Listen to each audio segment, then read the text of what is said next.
हजरत मिर्जा मजहर जाने जाना फरमाते हैं कि बारिश हुई थी ताजी ताजी, दिल्ली में ताजी ताजी बारिश हुई। एक बाबा लकड़ी के जूते पहने खड़ा हो, अल्लाहू अल्लाहू अल्लाहू, असी किसी दे कुछ भी नहीं लगते, ना कोई साडा दर्दी। बाबा मस्त होके जा रहा, अल्लाहू अल्लाहू करता जा रहा। एक तवाइफ अपने कोठे से उतर के तो सीढ़ियों पे बैठी थी, साथ उसका यार भी बैठा था। बाबा अपनी मस्ती में जा रहा, तो बाबा जी के पैरों से कुछ मिट्टी उड़ी तो उस औरत के कपड़ों पे पड़ गई। परवाह ही नहीं, बुजुर्ग गुजर रहे। वो यार उसका दौड़ा हुआ आया, उसने आकर थप्पड़ मारा। का ख्याल नहीं सारे उसके कपड़े आलूदा कर दिए, तू किधर, तेरा दिमाग नहीं ठीक। बाबे ने नजर उठाई, का बेटे मैंने देखा नहीं, चल अल्लाह तेरा भला करे, तूने बदला ले लिया। बाबा जी चुप करके, वइज़ा ख़ातबहुमुल जाहिलून क़ालू सलामा, चुप करके गुजर गए। ठंड का मौसम था, बारिश ताज़ा हुई थी, हलवाई दूध काढ़ रहा था। उसने बिठाया बाबा जी को फट्टे पे, प्याला पकड़ा, दौड़ के आगे बढ़ा। बुजुर्ग आ गए, आइए बैठिए। दूध का गरम गरम प्याला शक्कर डाल के दिया। बाबा जी ने दूध पिया, फिर नजर झुकी, फिर रंग बदला। कहने लगे मालिक तू कितना बेनियाज है, कहीं थप्पड़ मरवाता है, कहीं दूध पिलाता है। तेरी बेनियाजी है ना, उधर थप्पड़ मरवाया, यहाँ दूध पिलाया, तू ही जानता है तेरे रंग क्या है। अभी बाबा वहीं बैठा था, दौड़े आए पीछे से लोग, शोर हुआ।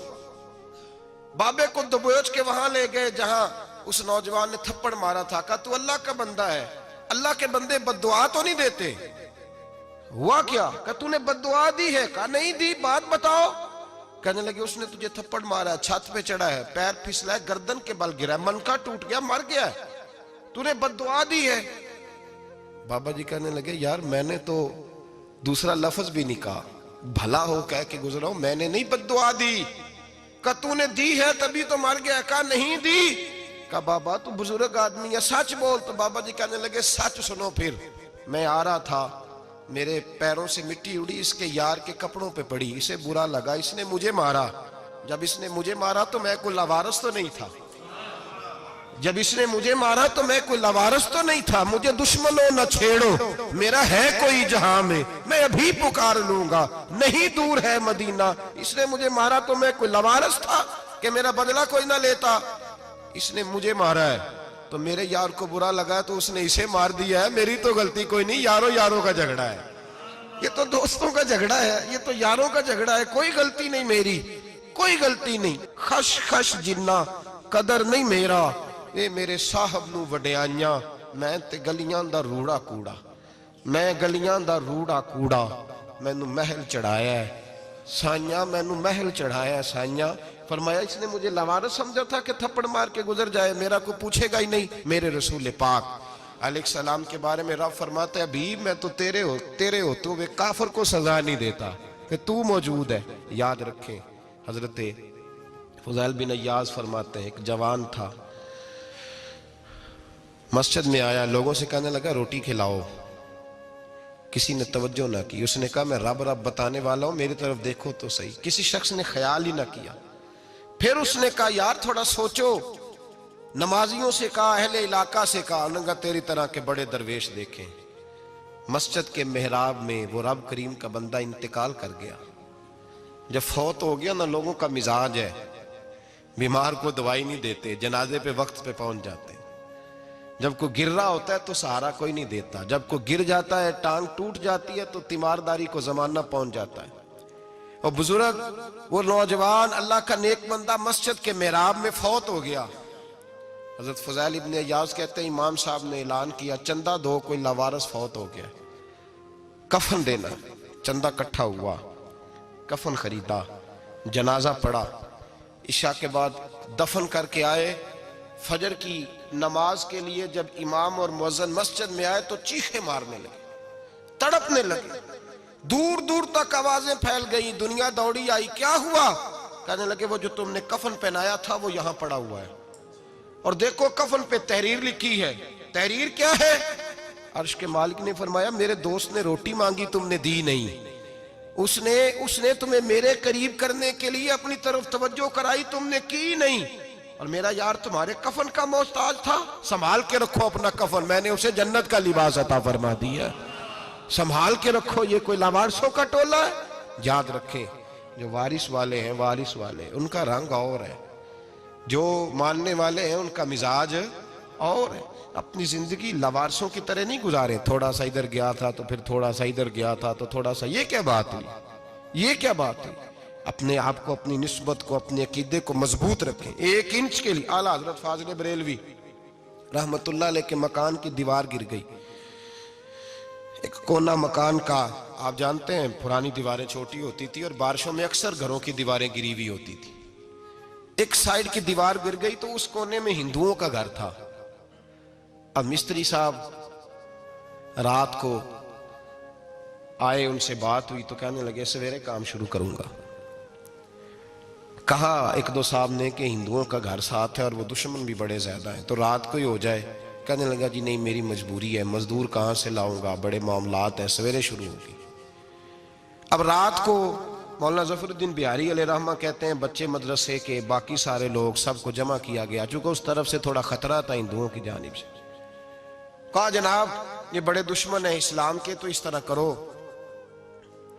तरह करो कि 2-3 बच्चों की ड्यूटी लगाएं या कुछ लोगों की यहाँ रात को पहरा दिया जाए। ठंड भी बड़ी ज्यादा थी, खड़ा होना भी मुश्किल था। आला हजरत रहमतुल्लाह अलैह शाह की नमाज के बाद जल्दी उजरा खास में तशरीफ ले जाते थे। उस रात जब देखा ना बाहर शोर हो रहा है तो उसी तरह सर पे एक रुमाल लपेटा तो बाहर आ गए। कहने लगे क्या शोर है? कहा हुजूर सर्दी जरा ज्यादा है तो यहाँ किसी की ड्यूटी लगानी है पहरे की। 2 मिनट खामोश रहे, फिर फरमाने लगे कोई जरूरत नहीं, जाओ सो जाओ सारे जाके, कोई जरूरत नहीं, जाओ अपने अपने घरों को, कोई आदत नहीं, पहुंच जाओ। कहा हुजूर मेहरबानी करे, वो तय होने लगा था। फरमाया मेरी वजह से क्यों कोई सारी रात बेदार रहे, जाओ तुम्हें कहा ना आराम करो। लोग सो गए। सुबह फजर की नमाज पढ़ के आला हजरत रहमतुल्लाह ताला अलैह जब सीढ़ियां उतर रहे थे रजा मस्जिद की, तो वो जिस हिंदू की जानिब से ज्यादा खतरा था वो सीढ़ियों पे बैठा था, मस्जिद की सीढ़ियों पे। सब लोगों की तवज्जो हो गई। कहने लगा मौलाना मैं कलमा पढ़ने आया हूं, मुझे कलमा पढ़ा के मुसलमान कर दो, मैं कलमा पढ़ने आया हूं, मुसलमान करें। लोगों की तवज्जो, आला फरमाने लगे नहीं अभी तो इंतजार कर, थोड़ी देर के, अच्छी तरह सोच ले, जज्बाती फैसला ना कर, ये तू आ रहा है। ये कह के जब 2 सीढ़ियां नीचे उतरे उसके पास से तो उसने पैर थाम लिए। कहने लगा अब ऐसे तो ना करो, रोने लगा। आला हजरत रहमतुल्लाह ने कलमा पढ़ाया, कुछ बातों की नसीहत फरमाई, तशरीफ ले गए। घेरने वाले घेर के बैठ गए। कहने लगे हमें भी बता बदला कैसे है। कहने लगा दीवार गिर गई, आधी रात के वक्त, आधी रात तक इंतजार करता रहा, पहरेदार कोई नहीं, तो 2 तलवारें लेकर जब मैं इनके मकान की जानिब बढ़ा, मैंने कहा आज गर्दन काटूंगा और काट करके निकलूंगा। कहता है जब मैं करीब आया तो 2 शेर खड़े थे, ऊपर से पलट के आया तो फिर खड़े थे, इधर से पलट के आया तो फिर खड़े थे। फरमाते हैं मैं 2 घंटे के बाद आया तो फिर पलट के खड़े थे, मैं फिर 1 घंटे के बाद आया, शहरी का वक्त हो गया तो फिर पलट के खड़े थे। अब मैं डर के भागा। कहते फाजिल बरेलवी ने अपनी खिड़की से मुंह बाहर निकाला। कहने लगे और कितना तजर्बा करेगा, मुझे तू लावारिस समझता है, लावारिस हूं मैं, और कितना तजर्बा करेगा, बस कर मान जा। मैंने कहा हुजूर ये कौन है, मुझे बताइए तो सही ये कौन है। तो कहने लगे मैंने सारी जिंदगी रसूलुल्लाह की अजमत का दिफा किया है, सारी जिंदगी गौसे आजम के नारे लगाए हैं। अभी तो ये मदद सिर्फ गौस पाक जैलानी की भेजी हुई है, अभी तो गौसे आजम की भेजी हुई मदद है। मौला अली अभी पीछे हैं, 2 जहां के महबूब अभी इससे पीछे हैं, वो तो अभी पीछे हैं, पीछे खड़े हैं कि जरूरत पड़ी तो हम भी तैयार बैठे हैं। ओ भाई आज रिवाज हो गया, रिवाज। मैंने 2-4 दिन पहले भी कहा था, लोग कहते नहीं कोई नहीं जरूरत, सामने सारा कुछ नजर आ रहा है। ओ खुदा के बंदो याद रखो, निस्बत है बड़ी चीज, जाने तवो दो में। अगर किसी को निस्बत मुयस्सर आ गई ना, निस्बत, खाली दामन ही मिल गया, तेरे हाथ में कुछ है तो होनी चाहिए ना, खाली दामन ही तुझे किसी का मुयस्सर आ गया तो तू बच गया। अपनी निस्बतों की हिफाजत करें, इनको मजबूत करें, इन पर मेहनत करें, इन पर तवज्जो रखें। ये निस्बत जो होती है ना, निस्बत, ये देखे ना एक गत्ता है, आम किताब को लगा हुआ है तो जहां मर्जी रख दो, उसकी कोई कदर नहीं। लेकिन जो गत्ता कुरान मजीद को लग गया है उसको बगैर वजू छूना जायज है। एक पट्टे पे ईंट बनी है जो बाथरूम में लग गई, वहां बगैर जूते के जाया नहीं जा सकता, और जो मस्जिद में लग गई वहां जूते पहन के जाया नहीं जा सकता। ये निस्बत है बड़ी चीज। अगर मुयस्सर आए नसीब हो, अपनी निस्बत को मजबूत करके रखा करें, इसकी जौलानी का मुजाहरा किया करें। इस निस्बत में रोज तवानाई आनी चाहिए। मैं आपको बड़ी जिम्मेदारी के साथ एक बात बताता हूं तजर्बे की। हमें जितना किसी ने आके कहा है ना निस्बत के खिलाफ, हमारी निस्बत उससे ज्यादा मजबूत हुई। हमें जितना किसी ने आके कहा है ना जी आपको क्या मिला, आपको क्या मिला, तो हमने उतना कहा यार जैसे जैसे तो कहता जाता है हमारी तो निस्बत में इजाफा होता जाता है, हमारा तो मिजाज बदलता जाता है। रोज एक नया पर्दा खुलता है, रोज एक नया रंग वाजे होता है, रोज एक नई तवानाई। अभी थोड़े दिन की बात है, एक मौलाना शरफुद्दीन साहब है, मुफ्ती साहब, मेरे हजरत साहब के मुरीद हुए। मुफ्ती थे, आलिम आदमी थे, सरकार ताजु शरिया। हमारे शेख से बैत की। अब हमारे हजरत साहब का इस वक्त हाल वही है, वराई तन्ना सयदखुलून फी दीनिल्लाहि अफवाजा। अब फौजों की फौजें लोग आते हैं। हमने देखा है सिर्फ खाली मुरीद होने वाले बाहर सैकड़ों की तादाद में हजारों लोग बैठे हैं कि सिर्फ बैत इतना कह दे हमने कबूल किया। इस आलम में और जहां हजरत साहब का ऐलान हो जाए कि तशरीफ ला रहे हैं, वहां लाखों का मजमा जमा हो जाता है और एक झलक देखने को लोग तरसते रहते हैं। ये कैफियत हमने देखी। वो दौर गुजर गया, कभी ऐसा भी होता था एक मैं होता था, एक तू होता था और तीसरी तन्हाई होती थी। वो दौर बीत जाता है, वो लम्हे किसी किसी को नसीब आते हैं। हजरत का वो मौलाना शरफुद्दीन साहब कहते हैं मुरीद हुआ, तो मुरीद हुआ मजमे में रस्सी हजरत फेंकते हैं या चादर फेंकते हैं, तो पकड़ के मुरीद हुआ, तो साथ साथ और चादरें बांधी थी, लोगों ने पकड़ी हुई थी। एक मौलाना, मैं जब बैत होके आया उनको बताया तो मुझे कहने लगे यार तो ऐसी जगह मुरीद हो गया जो तेरी बात भी ना सुन सके, जिनको तो दुखड़ा भी ना सुना सके, जो मसरूफ ही बड़े रहते हैं, कहाँ मुरीद हो गया। तो ऐसे पीर का बैत होता जहां तू जाता वो तेरे पास आते, गुफ्तगू होती, बातचीत होती। कहते जब उन्होंने मुझे बहुत ज्यादा कायल किया ना, बहुत ज्यादा, तो मैंने इरादा कर लिया, मैंने कहा बात ठीक है, बैत कहीं और होना चाहिए था। कहते मैं इशा के बाद सोया तो हजरत साहब मुझे ख्वाब में मिले, ख्वाब में, और फरमाने लगे मौलाना जब आप मुरीद हुए थे तो आप इस जानिब बैठे थे, इस कोने में आप थे, इतने लोग आपसे पहले थे, इस हाल में आप मुरीद हुए थे, और जहां तक बातचीत करने की बात है तो आपने जो दिल में सोचा था वो मैंने आके आपको बता दिया है। फिर भी बड़ी जरूरत हो तो मेरे साहबजादे का नंबर ले लें और फोन कर लिया करें, बात हो जाया करेगी। कहते हैं ये अभी बात हो ही रही थी कि मेरे दरवाजे पे दस्तक हुई तो मेरी आंख खुल गई। मेरी आंख खुली तो मैं परेशान हूं कि नंबर तो मिला नहीं। एक इंजीनियर साहब मेरे मोहल्ले में रहते थे, फरमाते हैं वो शाम को मेरे पास आए और कहने लगे मौलाना सुना है आप हजरत मुफ्ती अख्तर रजा साहब से मुरीद हो गए। मैंने कहा, तो कहने लगे मैं उनके मदरसे में काम करके आया हूँ, मेरे पास उनके बेटे का नंबर है, चाहिए आपको? नंबर है चाहिए? कहते हैं नंबर मुझे वो शाम को घर आके दे गए। अब जब मैं आस्ताना नूर पे बरेली शरीफ मिलने के लिए हाजिर हुआ तो मेरे दिल में ख्याल आया, जब मैं अंदर गया ना तो मेरे दिल में ख्याल आया हुजूर ख्वाब जो आई थी, इतनी भी जल्दी क्या है, जरा ठहर जाइए, आप मिले जो थे तो साहब नंबर भी दे ही जाते। मेरे दिल में ख्याल आया तो अस्सलाम वालेकुम के बाद हजरत कहने लगे मौलाना मुझे तो जल्दी कोई नहीं थी, आपके दरवाजे पे दस्तक हो गई थी, मुझे तो कोई जल्दी नहीं थी, आपका दरवाजा बजने लगा था, मुझे तो जल्दी कोई नहीं थी लौटने की। हर मुश्किल दी कुंजी यारो हाथ मर्दां दे आई, और मर्द नजर करे जिस वेले मुश्किल रहे ना काई।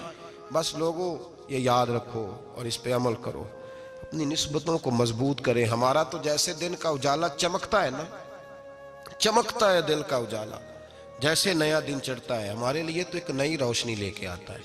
अपने आप को बेदार रखें। सूरज अगर बाहर पूरा निकल आए ना तो जो आदमी आंखें जोर से बंद कर ले उसे कोई शय नजर नहीं आती। पूरा सूरज निकला हुआ भी हो, सूरज उसे नजर आएगा जिसकी अपनी आंखें भी खुली होंगी। तो आंखें ही नहीं खोल रहे, तो आंखें ही नहीं खोल रहे, आंखें, ये शिकवा आंखें ना खोलने का है, आंखें ही नहीं खोल रहे तो सूरज कैसे नजर आएगा। बात जरा सख्त है पर चलो आप मेरे अजीज हैं, कर जाता हूँ। मुल्ला रूमी रहमतुल्लाह ताला अलैह फरमाते मुझसे एक शख्स ने कहा कि नबी पाक सल्लल्लाहु ताला अलैहि वसल्लम अगर सिराजम मुनीरा है तो नजर क्यों नहीं आते? तो मैंने कहा उल्लू अगर आंखें बंद कर ले तो उसे कोई शय नजर नहीं आती, आंखें बंद कर ले तो उसे कोई शय नजर, तो आंखें तो खोलना, आंखें खोल। यहाँ मैं अपने कमरे में यूं पर्दा आगे करके लाइट बंद करके बाहर शोर मचाऊं, सूरज कोई नहीं, सूरज कोई नहीं, तो मुझे कोई बंदा कहेगा पागल है, इस तरह कर, बाहर निकल, इधर आ तुझे दिखाऊं सूरज है कि नहीं, तेरी तो अपनी आंखें बंद है। इकबाल कहते हैं दिले बीना भी कर खुदा से तलब, आंख का नूर दिल का नूर नहीं, अंदर की आंखें खोल, अंदर इतना अंधेरा है तो बाहर कैसे नजर आएगा। तो लोग आंख ही नहीं खोलते, दाएं बाएं देखते रहते हैं। निस्बत को मजबूत करें। रब तो फरमाता है हबीब तू मौजूद है तो मैं काफिर को भी अजाब नहीं देता। अब यहाँ खालिस निस्बत का बयान है, खालिस। ये नहीं फरमाया कि हबीब इनके अमल अच्छे हैं तो मैं अजाब नहीं देता, ये नहीं फरमाया कि हबीब यहाँ खाना काबा है तो मैं अजाब नहीं देता। निस्बत की बात फरमाई, निस्बत की। ये नहीं फरमाया कि हबीब यहाँ रोज तवाफ होता है तो अजाब नहीं देता, यहाँ तिलावत होती है तो फरमाया हबीब तू है, तू है, इसलिए मैं इन्हें अजाब। मदीने में कभी जलजला नहीं आया, पता है आपको? इसलिए नहीं आया कि वहां मेरे मुस्तफा का गुंबद खजरा है। कोई फसल वो बीजते नहीं, कोई फसल बोते नहीं, वो कोई फसल भी, लेकिन दुनिया की हर शय आपको मदीने में मिलती है। जो सबसे अच्छा फल खाना चाहे उसे मदीने में जाके मिलता है, इसलिए कि वहां गुंबद खजरा की हरियाली मौजूद है। दुनिया की हर नेमत मिलती है इसलिए कि गुंबद खजरा जो मौजूद है। तो भाई ये निस्बतों की बात है, निस्बतों की।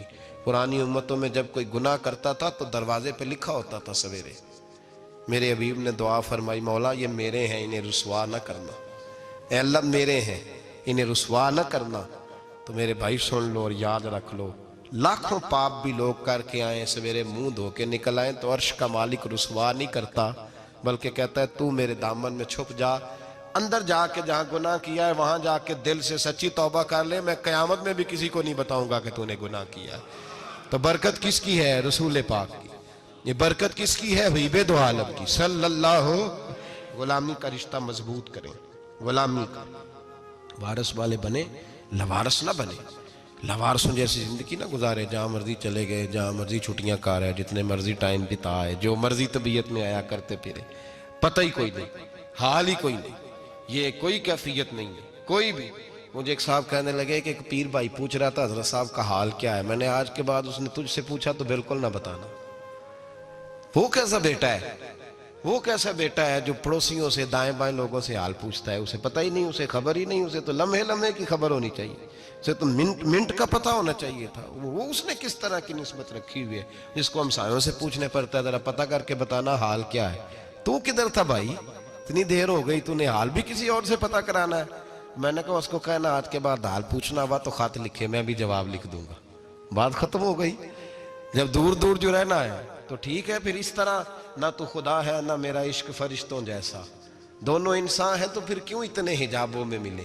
और उसने कहा था अब कि हम बिछड़े तो शायद कभी ख्वाबों में मिले, जैसे सूखे हुए फूल किताबों में मिले। ऐसा काम न करें कि वो अंदाज ही बदल जाए, अपने आप को, अपनी निस्बतों को मजबूत करें। अल्लाह तबारक व तआला से दुआ और इल्तिजा है कि अल्लाह करीम हमें निस्बतों की मजबूती अता फरमाए, और अल्लाह तबारक व तआला हमें ये तौफीक दे कि हम समझ जाएं इस बात को कि असल बात है क्या, और असल की मजबूती कितनी ज़रूरी है, असल तक पहुंचना कितना ज़रूरी है। और ये भी याद रखें, अम्मा जब नाराज़ होती है ना, जब अम्मा नाराज़ होती है तो कहती है बस निकल जाती, फटाफट निकल जाती, दौड़ जा, कोई ताल्लुक नहीं। अब्बा भी कहता है आज आया तो टांगे तोड़ दूंगा, हाल ही कोई नहीं। और वही बेटा जाके 2 मिनट पैरों में बैठता है, कहता है अम्मा तुझे पता ही नहीं मैं कितनी टेंशन में था। तो वही अम्मा बाहर निकल के पहले बढ़ के मार रही होती है, हद कर दूंगी, फिर वही अम्मा कहती है बड़ा परेशान है बेचारा। ये कैफियत है, अपने आप को सही करें, अपनी निस्बतों को मजबूत करें, अहकामात पे अमल करें, महबूब की गुलामी तगड़ी करें। ये जो सुस्तियाँ हैं, कोताहियाँ, इनको दूर करें। जिंदगी का लुत्फ आता ही तब है जब आप पूरे तौर पर अपने आप को चाको चौबंद करते हैं। अगर थोड़ा कर लिया, थोड़ा छोड़ दिया, 1 पढ़ ली, 3 रह गई, 3 पढ़ ली, 2 रह गई, ये लुत्फ नहीं है, ये जायका नहीं है। अपने आप को मजबूत करें और पूरा मजबूत करें, पूरी अपने अंदर जो है वो जौलानी निस्बत की पैदा करें। बस ये दुआ करें अल्लाह जब तक जिंदा रखे गुलामी में रखे, और मारे तो गुलामों जैसी मौत अता फरमाए।